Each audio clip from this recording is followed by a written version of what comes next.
एक मौके पर मक्के मुकर्रमा और मदीने तैयबा ज़ियारत के लिए हाजिर हुआ। मदीने तैयबा में हाजिर था, मस्जिद नबवी शरीफ में हाजिरी की सआदत मिली हुई थी। नमाज असर पढ़कर मैं अंदर जो कदीम मस्जिद नबवी है उसी में बैठा हुआ था। इत्तेफाक से एक नौजवान हाथ में एक किताब लिए हुए आया और ऐसे ही किताब जमीन पर फेंका और नमाज पढ़नी शुरू कर दी। मैंने उस किताब को हाथ में लिया, देखा तो उस किताब का नाम था अल बिदाया वन निहाया। आया और ऐसे ही किताब जमीन पर फेंका और नमाज पढ़नी शुरू कर दी। मैंने उस किताब को हाथ में लिया, देखा तो उस किताब का नाम था अल बिदाया वन निहाया। आप हजरत बैठे बस थोड़ी देर, क्योंकि वक्त बहुत कीमती है। किताब का नाम था अल बिदाया वन निहाया। मैंने वो किताब हाथ में ले ली। जब वो नौजवान नमाज पढ़ चुका, मैं उससे करीब हुआ, किताब मेरे हाथ में थी। मैंने उससे कहा, हल अस्ततियु अन अतकल्लमक, क्या मैं आपसे कुछ बात कर सकता हूं? उसने कहा, ला बासा भी, कोई हरज नहीं, आप बात कर सकते हैं। मैंने उससे पूछा, माज़ा तश्तगिल, आप करते क्या हो, आपका मशगला क्या है, आपका वर्क क्या है, आपका काम क्या है? उसने कहा, अतअल्लम फिल जामिया अल इस्लामिया बिल मदीनतिल मुनव्वरा, मैं मदीना यूनिवर्सिटी का स्टूडेंट हूं, वहां का तालिबे इल्म हूं। मैंने उससे पूछा, ऐना तस्कुन, आप रहने वाले कहां के हो? उसने कहा, अस्कुन मिन सूडान, मैं सूडान का रहने वाला हूं, मेरा ताल्लुक सूडान से है। मैंने उससे पूछा, फी अय्य सफ़िन तक़रा, आप किस क्लास में पढ़ते हो? उसने कहा, फी सफ़ी साबिअ, मैं 7वीं क्लास का तालिबे इल्म हूं। मैंने उससे पूछा, हल क़राता किताबन फिल अक़ीदा, क्या आपने अक़ीदे की कोई किताब पढ़ी है? उसने कहा, ला, मैंने अकीदे की कोई किताब अब तक नहीं पढ़ी है। मैंने सोचा कि लाओ जरा मालूम करूं, ये इधर का है या उधर का है, ये सुन्नी सही अकीदा है या कुछ और है। सूडान अफ्रीका का एक मुल्क है, वहां का रहने वाला। उससे मैंने पूछा, अन्नासु यज़हबूना इला रौज़तिन नबी सल्लल्लाहु अलैहि वसल्लम, रसूल पाक की बारगाह में लोग फौज दर फौज पहुंच रहे हैं, अल्लाह के रसूल की बारगाह में सलाम पेश कर रहे हैं, क्या रसूल पाक इसे सुनते हैं या नहीं सुनते हैं? मैंने सोचा कि लाओ ये सवाल करूं, अगर ये कहता है कि सुनते हैं तो मैं समझ जाऊंगा कि ये इधर का है, और अगर इनकार करेगा तो मैं समझ जाऊंगा कि ये उधर का है। मुझे और कुछ कहने की जरूरत ही नहीं पड़ेगी। चुनांचे मैंने उससे जब ये कहा, अन्नास यज़हबूना इला रौज़तिन नबी सल्लल्लाहु अलैहि वसल्लम, लोग रसूल पाक के रोज़े अतहर पर गुंबदे खजरा पर हाजिरी दे रहे हैं, क्या रसूल पाक इसे सुनते हैं? उसने आओ देखा न ताव, फौरन कहा, क़ाल अल्लाहु तबारक व तआला फिल कुरआनिल करीम, इन्नका मय्यित व इन्नहुम मय्यितून। उसके बाद खुद आगे वो कहता है, फकुल्लुहुम सवा सवा। इसका मतलब आप नहीं समझ सके, उलमा ने समझ लिया होगा, आप ज्यादा समझदार हैं इसलिए नहीं समझ सके। मौलाना लोगों को आप लोग ओल्ड मैन समझते हैं, कहते हैं ये तो 1400 साल पुरानी ही बात बताते हैं, दुनिया कहां से कहां चली गई। ये लोग यही कहते हैं, नमाज यूं पढ़ो, रोजा यूं रखो, कुर्ता यूं पहनो, लिबास यूं पहनो, आप अपने आप को यूं रखो, बाल यूं रखो, दाढ़ी यूं रखो, ये इसी में फंसे हुए हैं। दुनिया कहां से कहां चली गई? मेरे नौजवानों बताओ, दुनिया कहां से कहां चली गई है? नमरूद कहां चला गया? फिरऔन कहां चला गया? कारून कहां चला गया? शद्दाद कहां चला गया? अबू जहल कहां चला गया? उतबा और शैबा कहां चले गए? बड़े बड़े उद्योगपति कहां चले गए? सब के सब इसी जमीन में दफन हो गए। के वफादार गौसे आजम कल भी जिंदा थे, आज भी जिंदा हैं। ख्वाजा गरीब नवाज कल भी जिंदा थे, आज भी जिंदा है। महबूब इलाही कल भी जिंदा थे, आज भी जिंदा हैं। इमाम अहमद रजा कल भी जिंदा थे, आज भी जिंदा है। मेरे मुजाहिदे मिल्लत कल भी जिंदा थे, आज भी जिंदा हैं। ताजुल शरिया कल भी जिंदा थे और आज भी जिंदा। नारे तकबीर, नारे रिसालत, गुंबदे खजरा कॉन्फ्रेंस, मसलके आला हजरत। गुंबदे खजरा की छांव में लोग सलाम पढ़ने के लिए जा रहे थे। मैंने जब उससे पूछा, उसने यही जवाब दिया जो मैंने आपको सुनाया, मगर आप शायद नहीं समझ सके। क्यों नहीं समझ सके? इसलिए कि मैंने अरबी में जवाब दिया, और ये अरबी जो मैंने पढ़ी, इस अरबी में पहला हिस्सा कुरान करीम की आयत करीमा है। कुरान की आयत मैंने पढ़ी जो उसने जवाब के तौर पर सुनाया था। वो कहता क्या है मेरे सवाल के जवाब में? क़ाल अल्लाह ताला फिल कुरान, अल्लाह ने कुरान में फरमाया है, इन्नका मय्यित, ऐ नबी आप पर मौत तारी होगी, व इन्नहुम मय्यितून, और दूसरे लोगों पर भी मौत तारी होगी। अब आगे वो अपनी तरफ से कहता है कि जब सब पर मौत तारी होगी, सब मौत के मुंह में चले जाएंगे, सबको मौत आनी है, फकुल्लुहुम सवा सवा, सब के सब बराबर हैं। उसने ये नजरिया पेश किया, सब के सब बराबर हैं, यानी कोई नहीं सुनता है। जैसे आम लोग नहीं सुनते हैं, वही हाल रसूल पाक का है। ये गुंबदे खजरा के साए में बैठकर रोजाना तालीम लेने वाला तालिबे इल्म कह रहा है, मदीना यूनिवर्सिटी में पढ़ने वाला स्टूडेंट कह रहा है। उसने जब ये कहा तो मेरे दिल को गैरत आई। मैं गुंबदे खजरा की छांव में बैठा हुआ था, मैंने सोचा इसको कुछ न कुछ रज़वी इंजेक्शन देने की जरूरत है, और जो इसके अंदर जरासीम है, उन जरासीम को, और जो कोरोना है बदअकीदगी का, उसे निकालने के लिए कोई ना कोई दवा इसको देनी जरूरी है। चुनांचे मैंने उससे कहा, हल समेत इस्म शेख इब्न अल क़य्यिम, क्या आपने शेख इब्न क़य्यिम का नाम सुना है? इब्न क़य्यिम को आप नहीं जानते होंगे, ये उलमाए अहले हदीस के बहुत बड़े आलिम हैं, जमाते गैर मुक़ल्लिदीन के पेशवा हैं, उनका नाम इब्न क़य्यिम है। मैंने ये नाम इसलिए लिया कि आदमी दूसरों की मानने में तरद्दुद में रहता है, मगर अपनों की तो मानता ही मानता है। इसलिए मैंने उस गैर मुक़ल्लिद आलिम का जिक्र किया जिसको सारे उलमाए अहले हदीस अपना पेशवा मानते हैं, उनका नाम इब्न क़य्यिम है।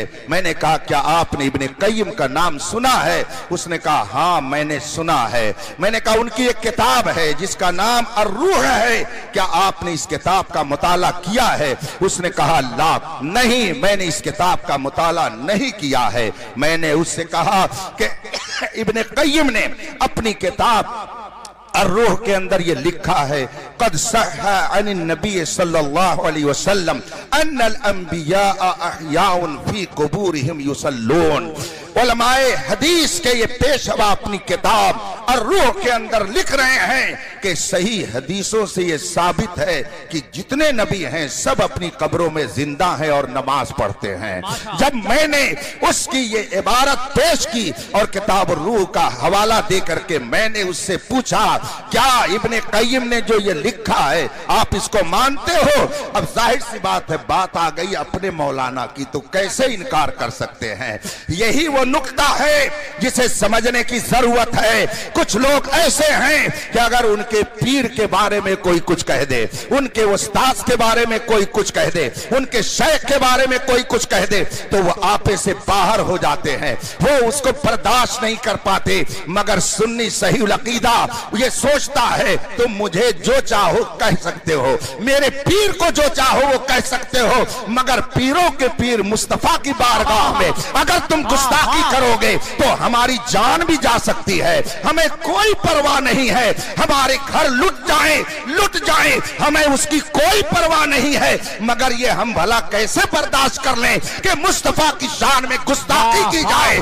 इसीलिए हम चीखते हैं, हम आवाज लगाते हैं, मगर हम ये भी जानते हैं कि कानून के शिकंजे में रहा जाता है, तो हम कानून को गुहार लगाते हैं, ऐ कानून तू आ और इंसाफ कर कि जब हमने किसी के मजहबी पेशवा की तौहीन नहीं की तो कायनात के सबसे अजीम पेशवा की तौहीन क्यों की जाती है? इसलिए अगर आज नहीं तो कल मैदान महशर में देखा जाएगा, जालिम अपने कैफरे किरदार को पहुंचेगा और अहले ईमान जन्नत की पहाड़ों में। वाह वाह वाह, नारे तकबीर, नारे रिसालत, गुंबदे खजरा कॉन्फ्रेंस, मसलके आला हजरत। मैंने अर्रूह किताब का हवाला दे करके जब उससे पूछा कि बताइए आप इसको मानते हैं कि नहीं मानते हैं, उसने कहा हाँ मैं मानता हूं। जब उसने कहा मैं मानता हूं तो मैंने फिर एक सवाल ठोक दिया। मैंने कहा आपने अभी कुरान की आयत पेश की थी जिससे आप ये साबित करना चाहते थे कि नबी सुनते नहीं हैं। मैंने इब्ने क़य्यिम के हवाले से हदीस पेश की जिसमें लिखा हुआ है कि नबी जिंदा है और जो जिंदा है वो बिलाशुबह सुनता है। तो अब बताइए, आपने जो आयत पेश की जिससे आपने साबित करना चाहा कि नबी सुनते नहीं हैं वो सही है, या जो हदीस मैंने इब्ने क़य्यिम के हवाले से पेश की जिससे साबित होता है कि नबी जिंदा हैं, सुनते हैं, ये सही है? दोनों में सही क्या है? अब वो बेचारा इम्तिहान में पड़ गया। बहुत देर तक वो सोचता रहा। जब उसको कोई जवाब नहीं बन पड़ा तो उसने मुझसे कहा, बय्यिन माना हाज़िल आया व हाज़ल हदीस, या शेख बय्यिन लना माना हाज़िल आया व हाज़ल हदीस। कहता, शेख मेरी समझ में बात नहीं आ रही है कि दोनों में सही क्या है, मुझे हदीस का भी माना बताइए, कुरान करीम की आयत का भी मतलब समझाइए। मैंने उसको थोड़ी देर तक अपने अंदाज में परेशान किया ताकि ये समझ जाए कि सिक्के के एक रुख को देख करके हकीकत तक नहीं पहुंचा जा सकता है जब तक कि सिक्के के दोनों रुख का मुताला न किया जाए। आजकल कुछ लोग सिक्के का एक रुख दिखा करके कौम को गुमराह करने की कोशिश करते हैं। ये तो इमाम अहमद रजा का कमाल है कि उसने हर हकीकत से निकाब को उलट करके और कौम को गुमराहों से मतनब्बे करते हुए फरमाया, सोना जंगल रात धेरी छाई बदली काली है, सोने वालों जागते रहियो चोरों की रखवाली है। मैंने उसके सामने जब तफसील रखी उसने कहा, शुक्रन लगाया शेख, आपका बहुत बहुत शुक्रिया कि आपने मुझे कुरान और आयत हदीस का मतलब समझा दिया। और उसने तस्लीम किया कि बेशक नबी जिंदा हैं और कब्रों में अपने अपने आराम फरमा, अपनी अपनी कब्रों में आराम फरमा है और पुकारने वालों की पुकार को वो सुनते हैं। उसने इस बात को तस्लीम किया। मैंने सिक्के का दोनों रुख जब उसके सामने रखा हुआ हैरत में पड़ गया। मैं यर्ज करना चाहता हूं कि आज भी एक जमात जुब्बा लिबास में कौम को गुमराह करने की नापाक कोशिश में लगी हुई है और कलमा पढ़ने के बावजूद वो दर हकीकत कुरान का भी इनकार कर रही है और हदीस का भी इनकार करती है। इसी हिंदुस्तान में ये जमात भी पाई जाती है। रसूल पाक सल्लल्लाहु अलैहि वसल्लम ने अपने सहाबा के बारे में फरमाया, हजरत सैयदना अबू सईद खुदरी रदियल्लाहु ताला अन्हु सहाबी रसूल हैं। वो रिवायत करते हैं कि रसूल करीम सल्लल्लाहु अलैहि वसल्लम ने इरशाद फरमाया, ला तसुब्बु असहाबी, मेरे सहाबा में किसी की शान में गुस्ताखी के कलमा मत बोलना। रसूल पाक का इरशाद है, मेरे सहाबा में से किसी की शान में गुस्ताखी मत करना। उनकी शान ऐसी बुलंद बाला है। अल्लाह के रसूल फरमाते हैं, लौ अन्न अहदकुम अनफक़ मिस्ल उहदिन ज़हबा मा बलग़ मुद्द अहदिहिम वला नसीफा। उनकी शान यह है कि अगर तुम में से कोई उहद पहाड़ के बराबर सोना खर्च कर दे और मेरा सहाबी 2 किलो 4 किलो जौ अल्लाह के रास्ते में खर्च कर दे तो तुम्हारा उहद पहाड़ के बराबर सोना मेरे सहाबी के 2 किलो जौ का मुकाबला नहीं कर सकता है। ये रसूल पाक के सहाबा की शान है। मगर कलमा पढ़ने वालों का एक गिरोह इस वक्त हिंदुस्तान भर में तौहीन सहाबा की तहरीक चला रहा है और जगह जगह रसूल पाक के सहाबा की शान में गुस्ताखी करके अपनी बदबख्ती का सबूत दे रहा है। बताइए, रसूल पाक तो ये फरमाएं कि मेरे सहाबा को तुम बुरा मत कहना, मगर जमात एक ऐसी पाई जाती है कि जो कलमा पढ़ने के बावजूद रसूल पाक के सहाबा की तौहीन कर रही है। जगह जगह अपनी मस्जिदों में, अपने अवाम में, अपने लोगों में सहाबा की अजमत पर कीचड़ उछालने की नापाक कोशिश की जा रही है। इसी वजह से 2 महीने के अंदर मुझे 2 मर्तबा ऐसे नाहंजारों से मुनाजरा करने के लिए मजबूरन जाना पड़ा। पहली बार मैं बिंगलौर गया और अभी चंद रोज पहले मुझे झांसी जाना पड़ा। लेकिन अल्हम्दुलिल्लाह दोनों जगह दुनिया ने ये देख लिया, किल के रजा है खंजरे खूंखार बर्फबार, आगा से कह दो खैर मनाए न शर करें। कयामत तक जब तक मुस्तफा के सच्चे वफादार रहेंगे, इमाम अहमद रजा के अफकार और नजरियात को फैलाने वाले जब तक रहेंगे, किसी सहाबी की शान में अगर कोई उंगली उठाएगा तो कोशिश की जाएगी कि कानून की जबान से उसकी उंगली को काटने की कोशिश की जाए। कोई जबान अगर खुलेगी तो कानून की जबान के जरिए उसको काटने का हुनर भी जाना जाता। नारे तकबीर, नारे रिसालत, गुंबदे खजरा कॉन्फ्रेंस,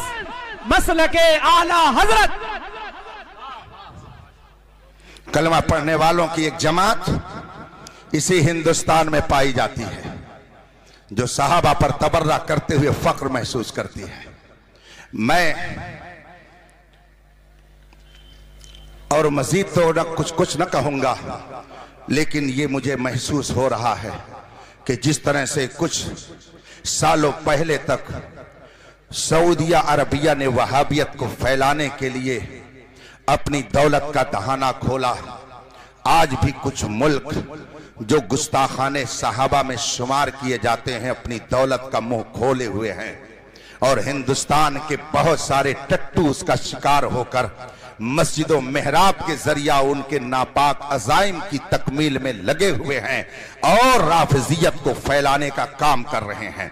मुझे कभी कभी अफसोस होता है अपने उन शुअरा पर, सबकी बात नहीं करता, और अपने उन नौजवानों पर कि अगर इनके सामने सिद्दीक अकबर का नाम लिया जाए तो ये नहीं पंच मचलते हैं, इनके सामने अगर उमर फारूक आजम का जिक्र किया जाए तो ये नहीं मचलते हैं, इनके सामने अगर उस्मान गनी की सखावत का जिक्र न किया जाए तो ये नहीं मचलते हैं, और अगर शायर ने अली अली अली अली अली अली अली अली कहना शुरू कर दिया तो लगता है कि ये मतलब ऐसा लगता है कि दरबारे अली में पहुंच गए और जेब से पैसा निकालना शुरू कर दिया, और उसके बाद में फिर वो शायर उसी एक लफ्ज को 50 मर्तबा दोहराता है। जाहिर सी बात है जब मिजाज स्टेज से ऐसा बनेगा तो कौन सहाबा की गुस्ताख बनेगी। इसलिए इस पहलू से भी हमें सोचने की बहुत खूब